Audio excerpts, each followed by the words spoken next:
নমস্কাৰ, মই আজি ভিডিঅ' এটি বনাবলৈ ওলাইছোঁ। সকলোকে স্বাগতম জনাইছোঁ প্ৰভুসকল।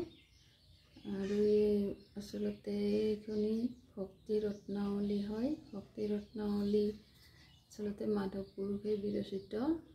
তেওঁ গুৰুজনে আজ্ঞা কৰিছিল যে ভক্তি ৰত্নাৱলী শাস্ত্ৰখনি মাধৱ তুমিয়ে লিখা বুলি কৈছিল।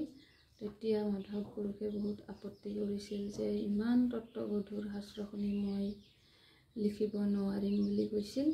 কোৱাত তেওঁ কৈছিল যে মই তোমাক শাস্ত্ৰখনি আপত্তি কৰাৰ কাৰণে কোৱা নাই, এয়া মোৰ আজ্ঞা, তুমি লিখিবই লাগিব বুলি শংকৰ গুৰুজনে মাধৱ পুৰুষক আজ্ঞা কৰিছিল। তেতিয়া আৰু গুৰুৰ আজ্ঞা মাধৱ পুৰুষে এৰাব নোৱাৰি এই ভক্তি ৰত্নাৱলী শাস্ত্ৰখনি লিখিছিল। আৰু এই শাস্ত্ৰখনি আচলতে ভাগৱতৰ সাৰ তত্ত্ব, যিখিনি ভাগৱতৰ সাৰ কাঢ়ি আনি ইয়াতে লিখিছে। যেনেকৈ গাখীৰত চামনি পৰে আৰু সেই চামনি কাঢ়ি আনি ঘিউ বনোৱা হয়, গতিকে ঠিক তেনেদৰে এই ভক্তি ৰত্নাৱলী শাস্ত্ৰখনিও আচলতে ভাগৱতৰ সাৰ কাঢ়ি আনি মাধৱ পুৰুষে লিখিছে। আৰু ইয়াতে কথাখিনি আচলতে তেওঁ উল্লেখ কৰিব। মই এইখিনি আচলতে মই কথা গুৰুচৰিতৰ পৰা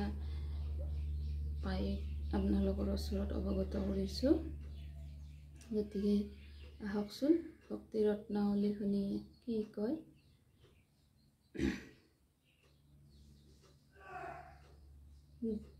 শ্ৰীমন্ত শংকৰ হৰি ভকতৰ জানা যেন কল্পতৰু তাহান্ত বিনাই নাই নাই নাই আমাৰ পৰম গুৰু ৰাম, আমাৰ পৰম গুৰু কৃষ্ণ। হে ৰাম, যিটো কণ্ঠে পিন্ধি ৰত্ন পৰম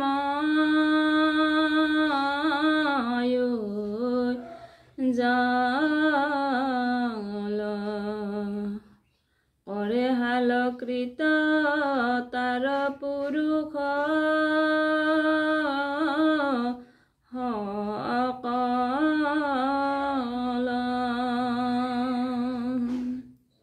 এৰাম থাকে মাত্ৰ ৰত্নাৱলী যদি বা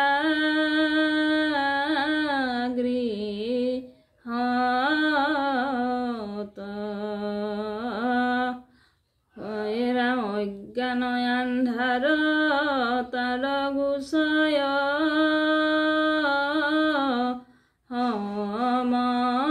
সমস্ত। আমাৰ পদে কি কৈছে এবাৰ চাই লওঁ। যিটো কণ্ঠে পিন্ধি ৰত্ন পৰম উজ্জ্বল কৰে হালকৃত তাৰ পুৰুষসকল। যি ৰত্ন মানে আচলতে সোণ ৰূপ অলংকাৰ আদি এইবিলাক ৰত্ন বুলি কোৱা হয়। আৰু এই ৰত্ন পিন্ধিলে মানুহক দেখিবলৈ শুৱনি হয়, ধুনীয়া দেখে। আৰু যদিহে ভাগৱতৰ সাৰ ৰত্নাৱলী এই কথা যি পুৰুষে পিন্ধিছে গলত, কথা ধৰি চলি আছে, তেওঁক পিন্ধা বুলি কয় আচলতে। তেওঁ দেখিবলৈ ধুনীয়া হয়, কৰ্ম কাৰ্যত তেওঁ ধুনীয়া হয়, ভাল কৰ্ম কৰি চলি যায়। সেইকাৰণে কৈছে পদে যে কৰে হালকৃত তাৰ পুৰুষসকল। থাকে মাত্ৰ ৰত্নাৱলী যদি বা গৃহত অজ্ঞান আন্ধাৰ তাৰ গুচয় সমস্ত। যে যাৰ ঘৰত ৰত্নাৱলী থাকে তেওঁৰ ঘৰত অজ্ঞানতা নোহোৱা হয় আৰু জ্ঞানীৰ সৃষ্টি হয় সেইখন ঘৰত। যিখন ঘৰত হৰিৰ কথা চলি থাকে সেই ঘৰত সদায় অজ্ঞানতা নাথাকে, কাজিয়া পেচাল নহয়, কাৰণ জ্ঞানে ভৰপূৰ হৈ সংসাৰখন আগবাঢ়ি যায়। সেইকাৰণে অজ্ঞান আন্ধাৰ গুচে বুলি কৈছে। ৰত্নাৱলী গৃহত থাকিলেই গুচে। হে ৰাম যিটো পঢ়ে শুনে আৰু বিচাৰে সৰ্বথা, তাৰ হিত সাধিবে কৈত কথা।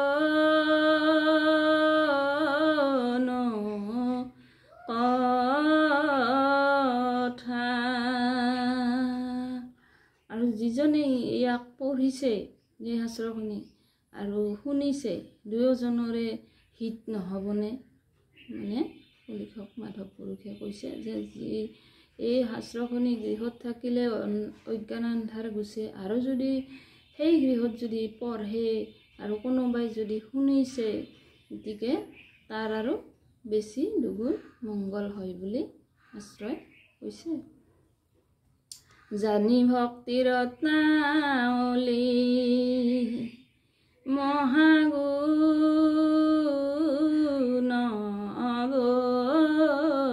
গতি, কৰিও কশ্ৰদ্ধায়তি সুকৃতি সম্প্ৰতি।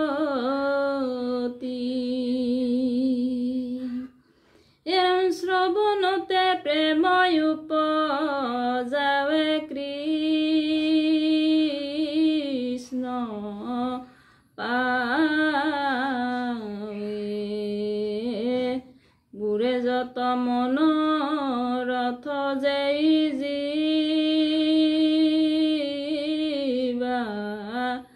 চাৱে। শ্ৰৱণতে প্ৰেম উপজাৱে কৃষ্ণ পাৱে। গতিকে শ্ৰৱণ কৰিলে, শ্ৰৱণ মানে আচলতে শুনা হয়, যে যিয়ে শুনে উপজাৱে কৃষ্ণ পাৱে প্ৰেম। কৃষ্ণৰ পাৱত তেওঁৰ মৰম বাঢ়ি যায়। প্ৰেম মানে আচলতে মৰম। কৃষ্ণক মৰম কৰিবলৈ তেওঁ আৰম্ভ কৰে, যায়, শুনে।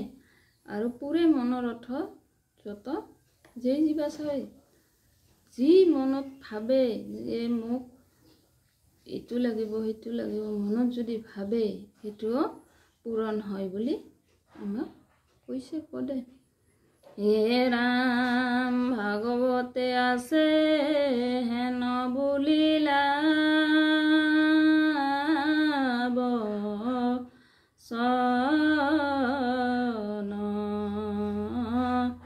তোমাৰ কৃতাৰ্থ যত্ন কিবা প্ৰয়োজন।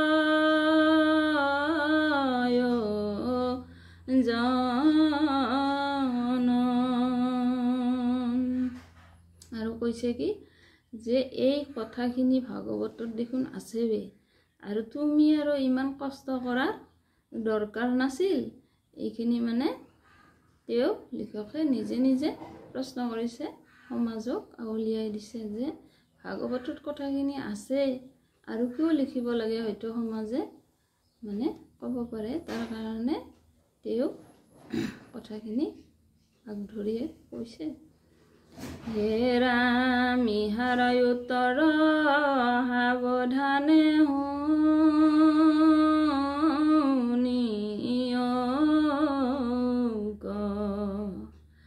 পৰম বিষয়ে কৰ্ম জৰ যত লোক,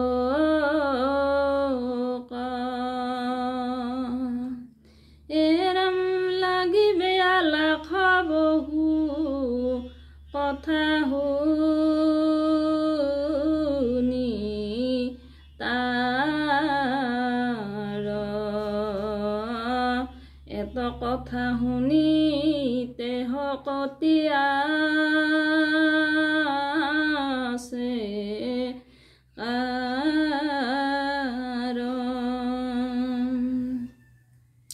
ইয়াতে কৈছে কি ইহাৰ উত্তৰ সাৱধানে শুনিও ক, যে যি মানে মাধৱদেৱে ভাগৱতত থকাৰ পিছতো আৰু ৰত্নাৱলী লিখিছে।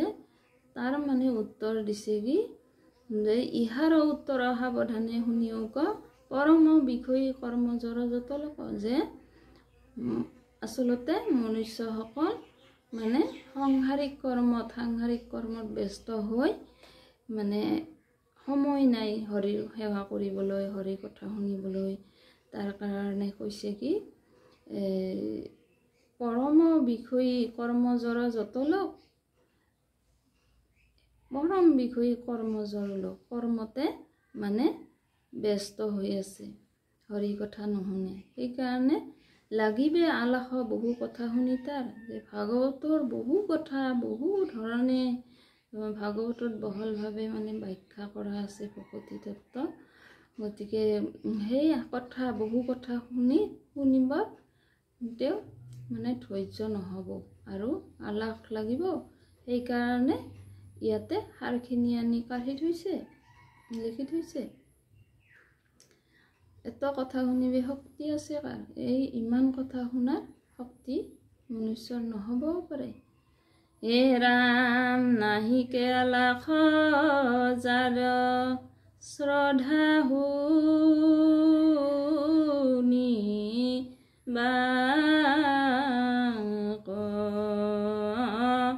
লাগে তাৰ অৱশ্যে কুটুম্ব পুখী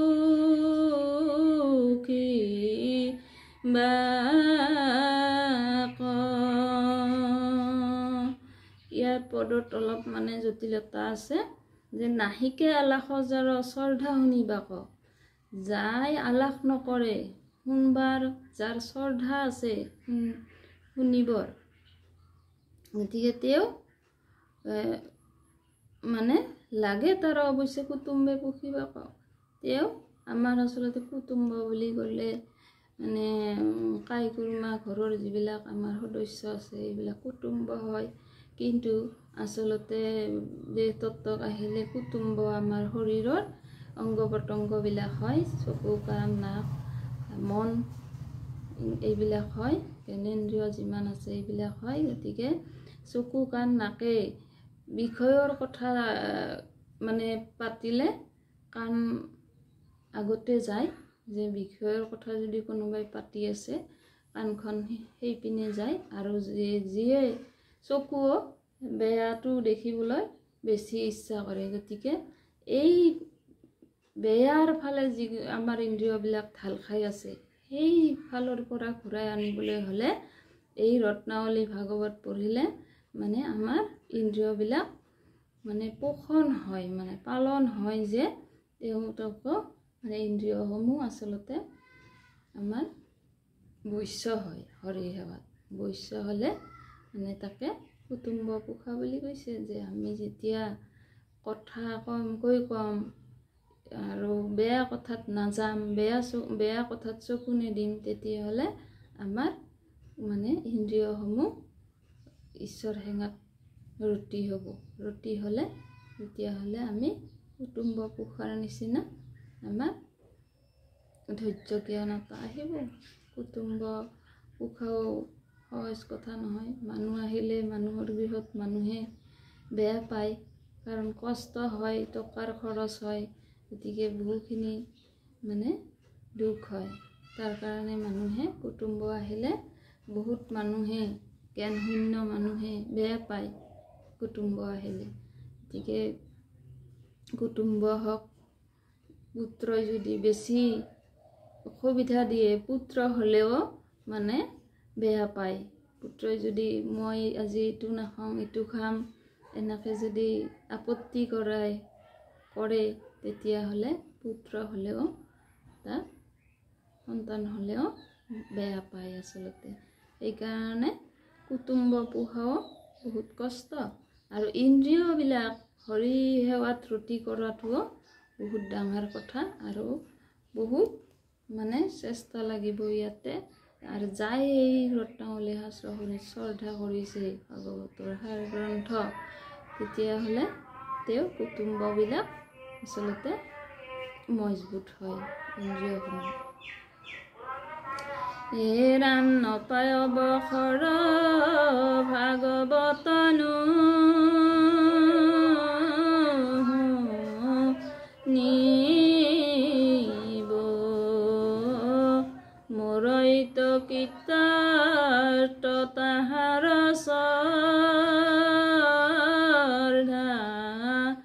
ঐব এৰা কৰিল সংগ্ৰহ মই তাকে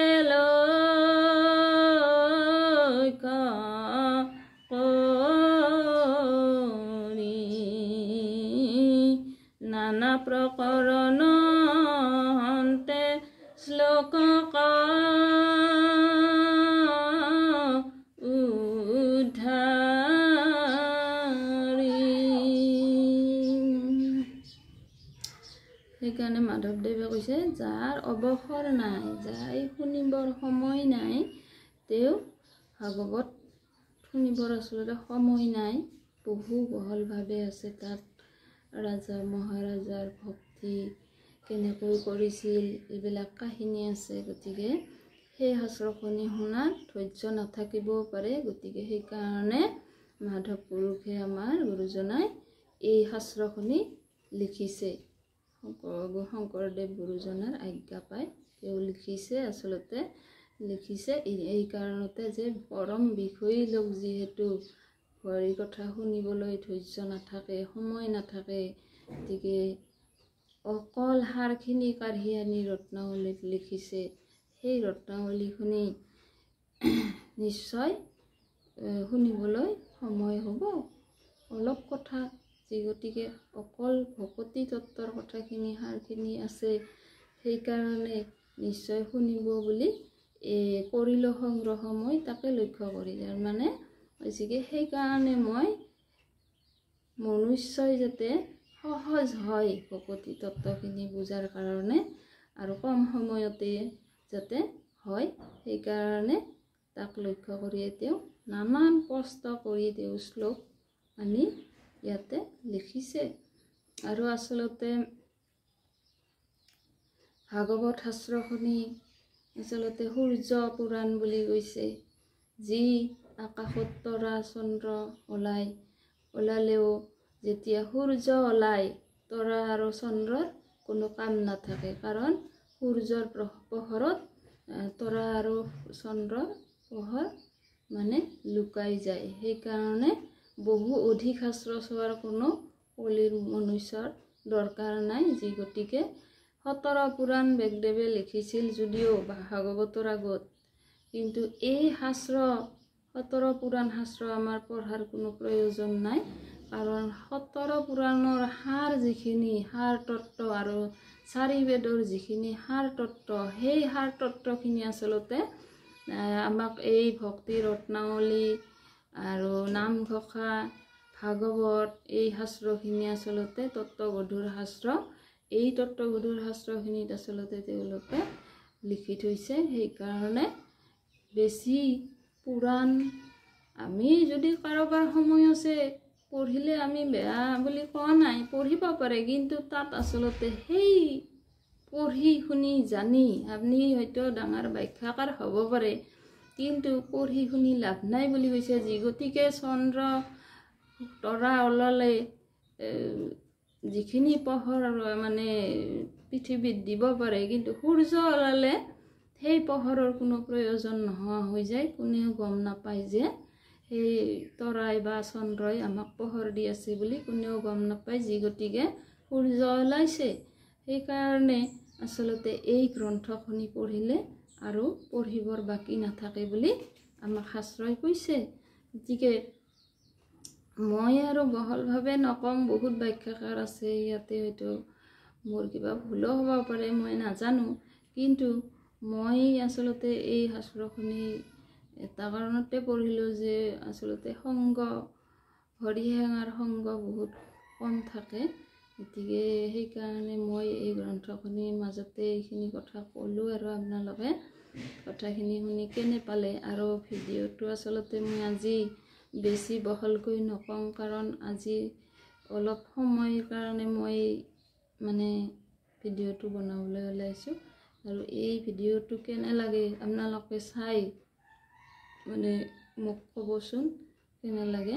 গতিকে আজিৰ ভিডিঅ'টো মই এইখিনিতে সমাপ্ত কৰিলোঁ। আৰু যদি ভিডিঅ'টো ভাল লাগে আপোনালোকে ক'ব কেনেকুৱা লাগিছে, মই হয়তো আৰু আগ্ৰহী হ'ম, বাট চাই থাকিম। আপোনালোকে মোক জনাব কমেণ্ট কৰি ভিডিঅ'টো কেনে লাগিছে। নমস্কাৰ।